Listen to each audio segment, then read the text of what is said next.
I've preached the importance of budgeting for a long time. Budgeting changed my life for the better, and now I'm helping other people use budgeting to change their own lives. Unfortunately, there's still a misconception that life on a budget means a person can't enjoy themselves. Not true. A budget should include the things a person enjoys, in moderation, of course. In this episode, I'm sharing my current budget non negotiables and why they matter to me. I'm also going to share a few things I want to become budget non negotiables, but they haven't made their way into my budget just yet. I encourage you to get clear on your own budget non negotiables and work to make sure they've been factored into your budget. Now, before we dive in, I want to quickly answer a City Girl Solutions question that came in, and the question is, when should someone start investing? This is a great question. The fact that you are asking the question is already a good sign. My first piece of advice is for you to figure out if you already are an investor. If you are currently contributing to a retirement plan, then you are already investing. And I think that it's important that you know where your retirement funds are being invested. So make sure you spend some time actually looking through your company's 401k or IRA or retirement plans to understand your investment options. And if you are a little behind on saving for retirement, make sure you get that where it should be. At minimum, everyone should be contributing up to what their employer will match. Retirement may seem far away, but it's very important to plan and save for it now. Now, if you have retirement figured out, and you're ready to maybe invest on a bigger or different scale, my advice is to pay off your debt first. Debt usually comes in the form of high interest payments. So the more debt you have, the more you are paying in interest on that debt. And as of right now, average credit card interest rates are 18%. The stock market historically sees about an 8 to 10% return. So that means if you have debt, you are paying more in interest than you would earn had that money been invested. So make sure you are paying off your debt first and foremost. Another thing you'll want to do before you start investing is build up a savings. When you invest your money in the stock market or in any type of investment, if you are taking that money back prematurely because an emergency comes up, it's usually going to cost you. We want to avoid that at all costs. So if you already have a savings in place that you can go to should an emergency comes up, then the money that you actually put towards your investments can sit and grow. Ultimately, the goal is to eventually get to a place where you can invest, right? So your debt is paid off, or at least your high interest debt is paid off, and you have a savings that you're comfortable with. But the goal for investing is to build long-term wealth. So it would not be wise to invest money that you know you'll need in a short amount of time. Okay, so let's get into today's episode, my budget non-negotiables. So I have kind of broken these non-negotiables down into two categories, priorities and discretionary. So let me spend a little bit of time explaining the difference. So my budget non-negotiables that I consider priorities, these are things that aren't really discretionary, but I technically don't have to spend money on them. They have just become a priority for me and therefore a budget non-negotiable for me. So the first one, pest control. Don't laugh, but I am not a fan of bugs. And living in Texas, there are scorpions, there are crickets, there are mosquitoes, there are wasps, there are bugs everywhere. And I don't do well with bugs. So I pay pest control on a quarterly basis. Every quarter they come out, spray the inside and outside of my house. And I 100% budget for this. I don't necessarily have to have pest control on a quarterly basis, but for me, it's very important that I do not see bugs in my living area. So this will always be a budget non-negotiable. The next budget non-negotiable I have that I consider a priority is health insurance. So since I work for myself full time, I don't have an employer insurance plan. I have to go out into the marketplace and get my own health insurance, and it's not cheap. I technically don't have to spend money on health insurance. Sure, I'll have some sort of tax penalty if I don't, right? But, people get away with not having health insurance all the time. For me, though, it's not worth the risk.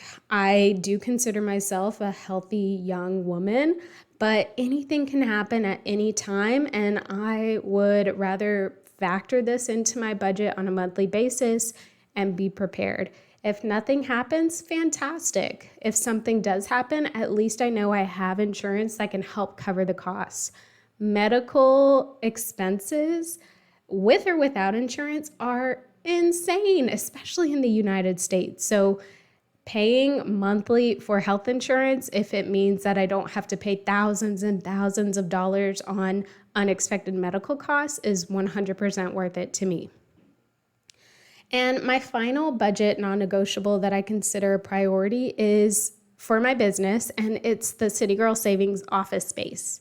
So I have a dedicated space for City Girl Savings. It's been a little over a year at the time I'm recording this episode that we've had this space, and I absolutely love it. Before I had this office space, I had been working from home for 9 years. This was before City Girl Savings was started, but I had been working remote since I moved back to Austin in 2013. So I never was able to separate home and work. Sure, I have an office in my home, but I would just open the door and I'm home. Then I would go in the door and I'm back at work. And I wasn't able to separate the two after so many years. So investing in this office space for City Girl Savings was great for not only my mental well-being, but so that I can leave the house, go somewhere, feel productive when working, and then go home and relax and be in my safe space. So those were my budget non-negotiables that I would consider priorities. Now I want to talk about my budget non-negotiables that I consider purely discretionary. So these are things that are truly discretionary. There is no underlying need to have them other than I simply want them. So the first one is lash extensions. So I do categorize lash extensions as fun spending, and I make sure in my monthly budget that I have enough allocated to fun spending to cover the cost of these lash extensions and some other things that may come up throughout the month. For me, I don't always put on a lot of makeup. I don't always get ready every day. I know that's a whole other topic, but having my lashes always done makes me feel like I already have a step accomplished without me having to do anything other than pay for it every couple of weeks. So having lash extensions has made a huge difference just in how I feel about myself when I'm not really getting ready. Hopefully that makes sense. But if not, this is literally what matters to me. It makes me feel good. It's purely discretionary, but I wouldn't have it any other way. The next budget non-negotiable that is absolutely discretionary is, can you guess? The iced coffees. I am sure you already knew that. You probably were expecting me to say that first. It's second. Okay, iced coffees. So I categorize iced coffees under meals out. So I make sure every month that I have money allocated to meals out, which includes iced coffees. I would say I typically average 2 to 3 iced coffees a week. There are times where it's more like 5 or 6, and there are other times where it's maybe just 1. But regardless, I'm always going to get an iced coffee, and I have to include it in my budget because if I don't, I am literally setting myself up for failure. No, thank you. And my final budget non-negotiable that I would consider discretionary is travel. So now I'm not traveling on a monthly basis, but I do save for travel on a monthly basis, even if I don't have a trip planned. So when I have a trip planned, I'm very intentional about how much needs to be saved for that trip.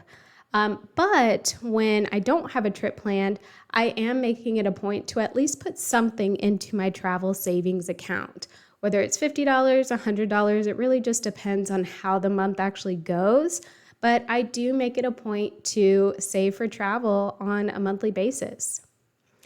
Now, if you think you struggle with prioritizing discretionary spending or getting clear on what discretionary items should be non-negotiables in your budget, I want to make sure to mention that you should listen to episode 17, which is why your budget should always include the things you love. Like I mentioned earlier, people have this misconception that budgeting means they can't have fun, they can't enjoy life, and it is not true. But in episode 17, I make sure to really dive into why your budget should always include the things you love and why it's so important from a consistency perspective, but also a life perspective. We only have this one life as far as we know, so we may as well include the things we love. Okay, now I want to spend a little bit of time on things that I actually want to become budget non-negotiables, but I'm not quite there yet. And when I say I'm not quite there yet, I basically mean that currently all of my income is allocated accordingly. So if I add new things into the mix, I don't have the income to support those additional things.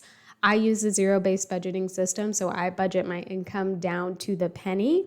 So anything outside of what I currently have budgeted, I have to figure out how to consistently bring in more income to cover those things. So that's what I mean when I say I want them to become budget non-negotiables, but my budget doesn't allow for it just yet. So the first thing is regularly working with a business coach or in a business group coaching program. So I have done business group coaching programs on and off for quite some time. I've taken online courses.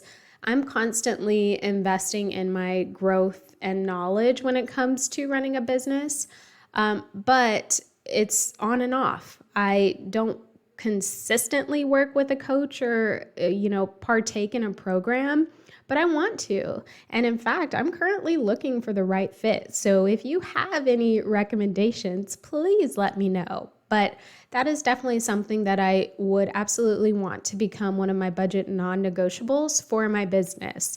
We're just not there yet. The next thing that I want to become a budget non-negotiable, and this is for my own personal budget, is a Roth IRA. So I've had my Roth IRA for a few years now. I set it up the year before I left corporate because I knew I would be leaving corporate.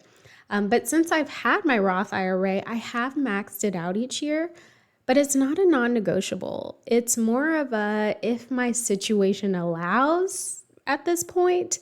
And fortunately, my situation has always allowed for me to contribute and max out my Roth IRA, but again, it's not a non-negotiable yet. However, it is a top priority in my mind when I do make extra money or when additional projects or opportunities for more money come in. The first thing I think of is, okay, I need to max out my Roth IRA. It's just not included in my monthly budget currently. Hopefully that makes sense. I'm asking myself that question.